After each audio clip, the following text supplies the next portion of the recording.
Welcome everybody to today's video. Now I'm going to be talking to you guys a little bit about Black Ops 6 and what I think should be put into the new future zombies games. What I think is actually going to be kind of expected coming into the new games of zombies, and are they going to bring back any of the old Black Ops or World at War guns, cosmetics, and anything like the trample scene.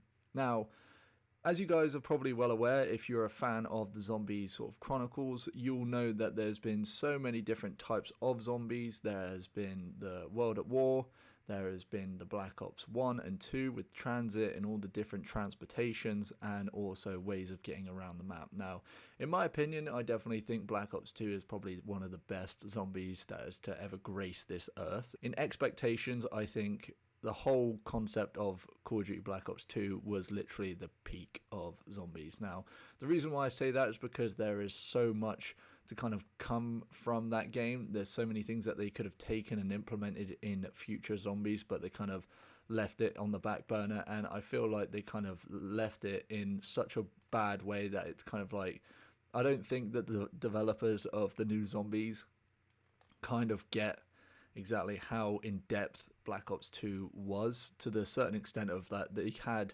characters that you could obviously get involved with. Now, I do say that in this Call of Duty Zombies Cold War, they do implement actually certain characters and involve, you know, Klaus, which I think is pretty cool. But the one thing I do think that they've taken away from it is the authenticity of just trying to survive a round-based zombies game. And in my opinion, I think it's so overshadowed that they've made it more archaic than actually real. It seems that you're playing a game within a game. There isn't really much to it. It's kind of showing you, as you can see right over there, it shows you exactly what is going on in the map and where to go and look for certain things, which in my opinion I think kind of just, you haven't got really much of the reins of the game. They've taken control of the game for you. It's not really you trying to discover and understand the game and how it works.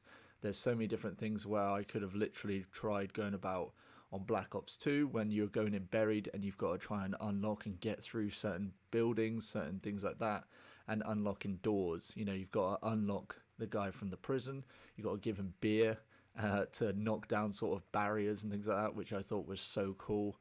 I thought giving him candy, you know, he would smash down on the random box so it wouldn't go anywhere, you wouldn't get a teddy bear anymore, which I think is so clever.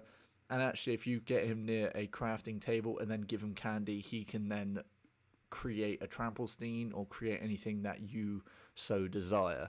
I think the whole idea of creating something on a crafting table was so underappreciated. The fact that you could create a game like the squirt gun in Der Rise, I think going through that I thought was really, really cool, and I think that they should really be enforcing those into future zombies, because it just makes you feel like you're being a part of the game, you're really getting involved, you're starting to understand the whole sort of construct of what's kind of going on and what you can do to stay alive for longer.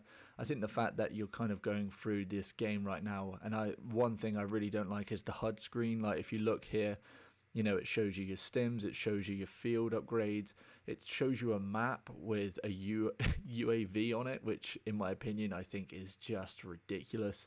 I think the whole concept of just showing you where to find the power, having to kill this character just to get one of the sort of power station things, so it's an electrical fuse, I think then having to go down and then put it in and then face another one down in the actual train station, I think's fine, but you're not really getting the full experience. You're just having to follow a guideline. One thing I do enjoy, I mean, this is a crafting table, but you're not crafting anything, you're just buying stuff, which I don't think's fun. And the fact that there's going to be scraps and things like that on the floor, so they're going to kind of go off the basis of Cold War, which is fine. I like the idea that there's still like scraps and things like that.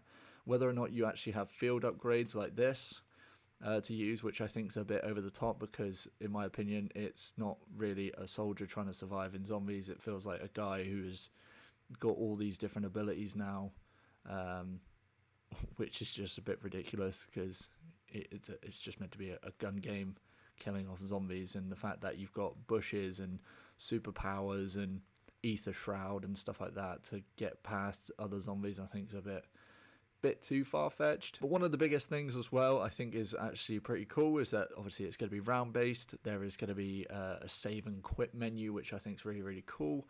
I think what we're expecting is obviously the same traditional zombies with like the pack-a-punch, the random box, the quick reloads, the quick revives, and also the juggernauts and stamina ups and stuff like that, which is fine. That's cool. I like that. But they're not bringing back double tap still, which is kind of annoying. Double tap being such an iconic perk, and the fact that they haven't really bothered to bring it back kind of annoys me a little bit, because it was so overpowered to a certain extent, and I think people started getting a little bit uptight about it because it was so overpowered, but that's what made the game exciting and more fun.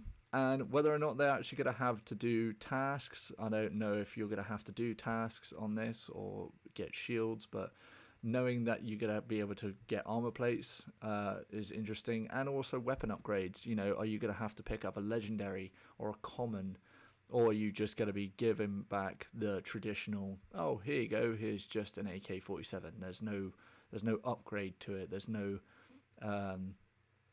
different level. There's no uncommon, rare, and things like that, which I don't think was necessary. I mean, in all fairness, the whole sort of tier upgrade of weapons, you know, uncommon, rare, epic, legendary, or you can just do a random. I think that's kind of weird that they give you a random, but okay. And then just having armor. I think the whole sort of concept of just armor and just playing zombies, if you get hit twice, then you're down. That should be it. The fact that you've got a health bar, I think, is a little bit weak. I think having the whole sort of shields, it makes people not want to actually play it and try hard enough. I think when you were playing the old traditional zombies, you actually had to play for it, and it was quite difficult trying to survive. Hopefully they bring some of the old maps back. If there is going to be any old maps that they bring back, I'll be really happy to see that. But whether or not that actually happens, but here is what's going to be pretty cool, and they've brought back, is that they are bringing back the 3 sort of displays of Pack-a-Punch, round 1, round 2, round 3, obviously 500, 1500, and 30,000. So there is going to be that, but there isn't going to be any display. It's literally just you buying it 3 times, and you'll have to, well, knowingly understand that you have got to go to the Pack-a-Punch 3 times. I don't know whether or not you can then alter your attachments and things like that. I think they'll just give you an attachment to the weapon before that game, maybe even like give you an option as to what guns you want to take. I think the whole concept of like starting on the game with just a pistol, I think giving you a gun straight away, like this gun is from the very beginning. I haven't bought a gun, I've literally bought ammo packs. I think this annoys me as well, the fact that you can just go and buy more ammo, but then if you can kill certain zombies, then you are also gonna be, you know, set for having ammo as well, because they drop ammo themselves. Whether or not they're going to be implementing this as well, having to, you know, kill certain zombies in this location. So setting tasks, you know, if you set certain tasks and you get a certain rarity of tasks done, you know, are you going to then get a ray gun at the end of it for doing the tasks up until legendary? The fact that you can add Klaus in this, I think was cool. It was a good concept, but I think they don't really focus on it too much, which is kind of annoying. Obviously, he had to do a lot of stuff on this map, but there's a lot of other maps on the Call of Duty Cold War games where you're not really having to use other characters to get around and open doors and access things. Obviously, Klaus, you upgrade him.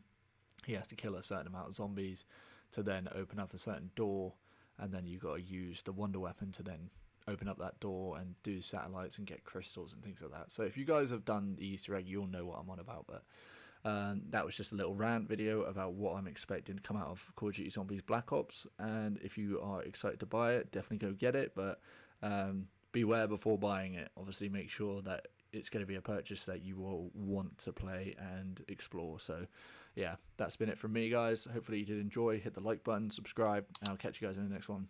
Cheers, guys.